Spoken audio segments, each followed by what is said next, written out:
एक औरत के जीवन में बहुत से पड़ाव आते हैं, लेकिन जब एक लड़की की शादी की उम्र होती है, तो शादी तय होने के बाद से लेकर शादी होने तक के बीच का जो सफ़र होता है, वो हर औरत के जीवन में बहुत ही खास होता है। रिया और अजय की एंगेजमेंट हो चुकी थी, लेकिन रिया के घर में बिना शादी पूरी हुए फ़ोन पर बात करना और मिलना मना था। पापा अमरदीप जी के फ़ोन पर ही रिया के होने वाले पति अजय का फ़ोन आता था और वही आपस में बात करके रख भी देते। एक दिन अमरदीप जी के फ़ोन पर अजय का फ़ोन आया। रिया के पापा बाथरूम में, मम्मी रसोई में थी और फ़ोन की रिंग बज रही थी। तभी मम्मी की आवाज़ आई, अरे रिया, फ़ोन उठा के देखो किसका है। रिया ने जाके फ़ोन उठाया। हेलो बोलते ही उधर से आवाज़ आई, बाबूजी प्रणाम। अजय बोल रहा हूँ। इतना सुनते ही तो जैसे रिया की धड़कनें ही रुक गई। बहुत हिम्मत करके कह पाई, जी पिताजी थोड़ी देर में आपको फ़ोन कर लेंगे, मैं उनको बता दूंगी। फ़ोन रखने ही जा रही थी कि उसे अजय की आवाज़ आई, सुनिए, कल मिल सकती हैं क्या? दोपहर में 3 बजे कोशिश कीजिएगा, मैं इंतज़ार करूँगा। आपके घर की मोड़ पर मैं रहूँगा, बाइक पर रखता हूँ। बिना जवाब सुने ही अजय ने फ़ोन रख दिया।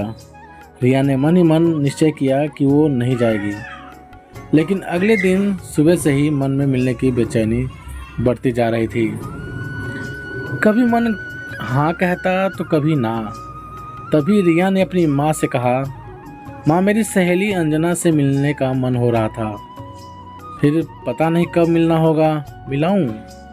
बोलो तो उसकी तबीयत नहीं ठीक है, वरना उसे ही बुला लेती। माँ ने कहा, ठीक है, लेकिन जल्दी आ जाना, बरसात का समय है। रिया ने झट से हाँ तो कह दिया, लेकिन सोचने लगी कि झूठ क्यों बोला माँ से। सच बता देना चाहिए था। खैर, मन की उलझनों और डर के साथ तैयार होकर मिलने के लिए रिया अजय से घर से आ गई। तय समय और जगह के हिसाब से अजय रिया का इंतजार वहीं कर रहा था।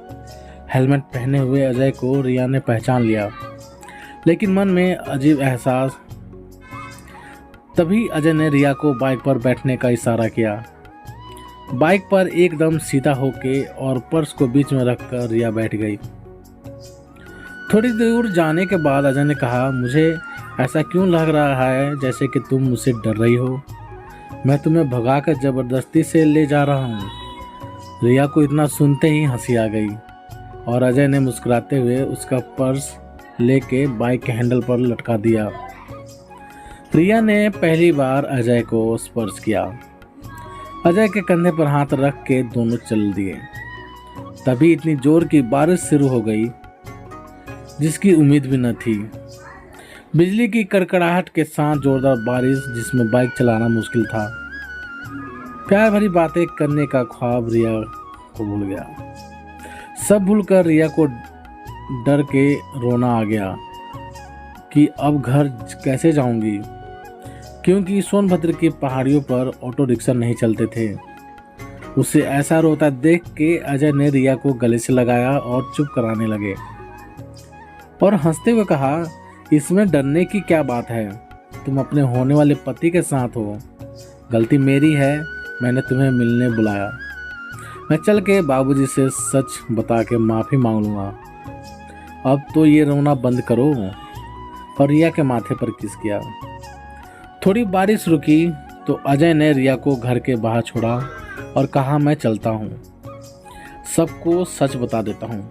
लेकिन रिया ने मना कर दिया कि उसके बाद रिया ने अपने ही घर के अंदर डरते सुखचाते प्रवेश किया।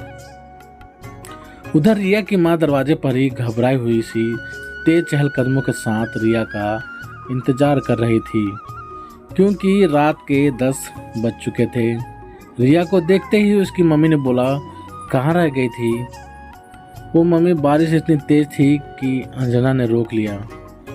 डरी और दबी आवाज़ में नज़रें झुकाए अपना जवाब देते हुए कमरे में तेज कदमों से आ गई।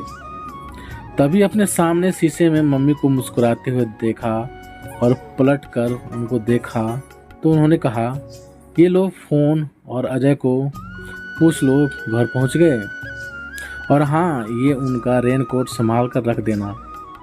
इतना सुनते ही रिया को याद आया कि अजय ने अपना रेनकोट उसे पहना दिया था और रिया शर्मा के मम्मी के गले लग गई।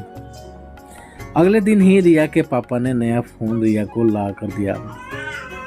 अब आराम से दोनों की फ़ोन पर बातें होने लगी और उनकी शादी से ये प्रतिबंध भी हट गया। अब तो सभी फ़ोन पर बातें करते और मिलते जुलते हैं। तो प्यारे दोस्तों, आप सभी को ये कहानी कैसी लगी प्लीज़ कमेंट करके हमें ज़रूर बताना। यदि ये कहानी आप सभी को पसंद आई हो तो लाइक करना, शेयर करना और चैनल पर नए हो तो प्लीज़ चैनल को सब्सक्राइब भी ज़रूर करना। दोस्तों, आप लोग चैनल को सब्सक्राइब नहीं कर रहे हैं, प्लीज़ चैनल को सब्सक्राइब करें और मुझे सपोर्ट करें। चलिए दोस्तों, मिलते हैं आप सभी से एक और नई कहानी के साथ। तब तक ले जय हिंद, वंदे मातरम।